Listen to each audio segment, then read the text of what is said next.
Hello everyone, मैं doctor Poonam Upadhyay, बेला clinics. आज इस वीडियो में हम बात करने वाले हैं एक बहुत ही कॉमन समस्या की, जो हर लेडी हमसे आकर पूछती है कि मैम, अगर मेरी एक नली बंद है यानी एक फेलोपियन ट्यूब बंद है तो क्या मैं नेचुरली प्रेग्नेंट हो सकती हूँ या नहीं। और दूसरा ये कि फेलोपियन ट्यूब्स बंद होने का कारण होता क्या है, क्यों हमारी नलियाँ बंद हो जाती हैं। तो आज इस वीडियो में हम इसके बारे में बहुत ही सिंपल और आसान भाषा में जानेंगे। तो इस वीडियो को शुरू करने से पहले मैं चाहूँगी, अगर आपको बेला क्लिनिक की तरफ से जो भी वीडियोज़ आ रही हैं उनसे आपको हेल्थ अपडेट्स अच्छे मिल रहे हैं, तो इस वीडियो को लाइक, शेयर, सब्सक्राइब करना ना भूलें। तो चलिए शुरू करते हैं फेलोपियन ट्यूब्स को लेकर के। फेलोपियन ट्यूब्स में सबसे पहले तो हमें ये समझना है कि फेलोपियन ट्यूब्स हम किसे कहते हैं, उनका क्या रोल होता है। तो फेलोपियन ट्यूब्स का मतलब है हमारे बच्चेदानी यानी गर्भाशय के आसपास की दोनों जो नलियाँ होती हैं उनको फेलोपियन ट्यूब्स कहा जाता है।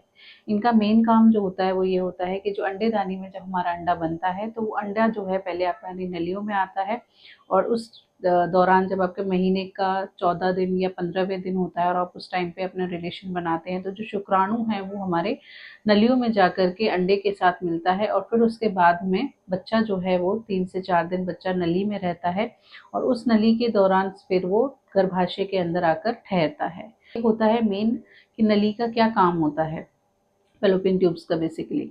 अब हम जानते हैं कि ये फेलोपियन ट्यूब्स हमारी किस कारण की वजह से बंद हो सकती हैं। तो ये मेन जो कारण होते हैं इसके, पहला होता है इन्फेक्शन। अगर जैसे आपको बच्चेदानी का टीबी जो हमारे आम भारत में बहुत ज़्यादा है, जेनेटल टीबी जिसे हम कहते हैं, तो अगर किसी को टीबी रहा है तो उस कारण नली बंद हो सकती है इन्फेक्शन की वजह से। दूसरा एंडोमेट्रियोसिस, जिसमें क्या होता है गर्भाशय की परत जिसे हम एंडोमेट्रियम कहते हैं, उसी के टुकड़े कुछ गर्भाशय के बाहर भी पाए जाते हैं, जिसकी वजह से नलियाँ जो हैं ज़्यादातर चिपक जाती हैं और बंद होने का कारण हो सकती हैं। इसमें दूसरा कारण होता है ऑपरेशन। ऑपरेशन यानी कि प्रीवियस कोई आपका पहले ऑपरेशन से बच्चा हुआ हो, या कोई अबॉर्शन सफाई आपने कराई हो जिसकी वजह से वहाँ चिपकाहट आ जाती है और नलियाँ आपकी बंद हो सकती हैं। दूसरा इसके अंदर कारण जो नली बंद होने का होता है वो होता है एक्टोपिक प्रेगनेंसी। एक्टोपिक का मतलब है कि पहले कभी जब बच्चा है वो आपकी एक नली में ठहर चुका है, जिसकी वजह से इस नली को हटाना पड़ सकता है कई बार। ऐसा ही इन्फेक्शन जो है वो दूसरी नली में भी आ सकता है, क्योंकि जो दोनों नलियाँ होती हैं वो गर्भाशय से जुड़ी हुई होती हैं।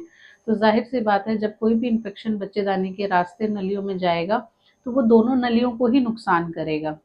अब बात करते हैं कि कैसे पता करें कि हमारी नलियाँ बंद हैं या नहीं हैं। इसका कोई लक्षण नज़र नहीं आता। अगर कोई महिला प्रेगनेंसी के लिए ट्राई कर रही है कि उसे पता चल जाए कि मेरी नली बंद हो चुकी है या नहीं, इसके लिए एक प्रॉपर डायग्नोस्टिक टेस्ट होता है जिसे हम कहते हैं HSG यानी हिस्ट्रोसाल्पिंगोग्राफी। ये एक तरीके का एक्सरे होता है जिसमें डाई डालकर देख लिया जाता है कि आपकी नली जो है वो खुली है या बंद है। तो ये तो हो गई डायग्नोस्टिक टेस्ट की बात। अब बात करते हैं कि अगर नली एक बंद आती भी है तो क्या आप नेचुरली कंसीव कर सकते हैं? जी हाँ, अगर एक नली बंद भी है तो भी आप नेचुरली कंसीव कर सकते हैं, लेकिन बाकी पैरामीटर्स को देखते हुए हमें देखना पड़ता है कि सिर्फ नली ही नहीं है जो बच्चा ठहराने में मदद कर सकती है। आपकी उम्र कितनी है, अंडेदानी कैसी है, हस्बैंड के शुक्राणु कैसे हैं, ये सब देखकर भी डिसाइड करना पड़ता है कि आप एक नली के द्वारा कंसीव कर सकते हैं या नहीं कर सकते। सो आई होप इस वीडियो के द्वारा आपको काफ़ी जानकारी मिल गई होगी कि नलियाँ क्यों बंद होती हैं और क्या हम प्रेग्नेंट हो सकते हैं एक नली से या नहीं। अगर इस वीडियो पसंद आई हो तो इस चैनल को लाइक, शेयर, सब्सक्राइब करना ना भूलें। Thank you.